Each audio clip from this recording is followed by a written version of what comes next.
جیهان چاودێری ڕووداوە خێراکانی وڵاتی نەیجەر دەکات کە سەربازانی پاسەوانی کۆماری محەممەد بازووم سەرۆکی هەڵبژێردراویان لە کۆشکی کۆماری لە نیامی پایتەخت دەست بەسەر کردووە و لە ڕاگەیەندراوێکی تەلەڤیزیۆنیدا دوورخستنەوەیان ڕاگەیاندووە و سنوورەکانیان داخستووە و قەدەغەی هاتوچۆی شەوانشیان ڕاگەیاندووە. لە کاتێکدا زانیاریەکان لەبارەی ئەنجامدەرانی کودەتاوە کەمە، ڕۆژنامەنووس نیک تۆرسی نووسەری کاروباری ئاسایشی نەتەوەیی لە پێگەی زە ئینتەرسێپت دەڵێت ئایا ئێمە لە بەردەمی 11مین کودەتاین لەلایەن ئەو هێزانەی ویلایەتە یەکگرتووەکانی ئەمریکا لە ساڵی 2008ەوە مەشقیان پێکردوون؟ تۆرس دەڵێت ئەوەی لە نەیجەر ڕوودەدات نوێترین کودەتایە لە خۆرئاوای ئەفریقادا، سەربازانێک پێی هەڵدەستن کە لەلایەن ویلایەتە یەکگرتووەکانی ئەمریکاوە مەشقیان پێکراوە. ئەوە ڕوون دەکاتەوە هێشتا ڕۆشن نەبووتەوە کام فەرماندە لەوانەی دژی محەممەد بازووم کودەتایان کردووە پێشتر لەلایەن ئەمریکاوە مەشقی پێکراوە.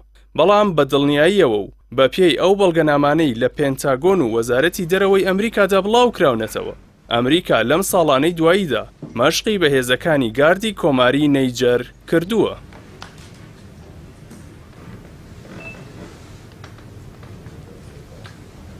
راپۆرتەکەی ئینتەرسێپت لە زاری جۆن مانلی وتەبێژی فەرماندەیی ئەفریقاوە گوێزراوەتەوە کە دەڵێت ئێمە ئاگاداری دۆخی نیامین لەگەڵ وەزارەتی دەرەوەشدا خەریکی هەڵسەنگاندنی دۆخەکەین، زانیاریش پێشکەش دەکەین لەو بارەیەوە ئەو کاتەی دۆخەکە یارمەتی دەربێت.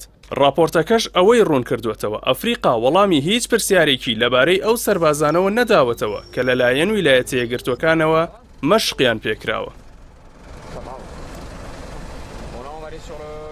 تۆرز لە راپۆرتەکەیدا ئاماژەی بە زنجیرەیە کودەتا کردووە کە ئەو هێزانە لە وڵاتانی جیاوازی ئەفریقادا ئەنجامیان داوە ویلایەتە یەکگرتووەکان مەشقی پێکردوون. ئەو ئەفسەرانەی ئەمریکا مەشقی پێکردوون بەلایەنی کەمەوە بەشدار بوون لە 6 کودەتادا لە بۆرکینا فاسۆ و مالی دراوسێیدا لە ساڵی 2012ەوە.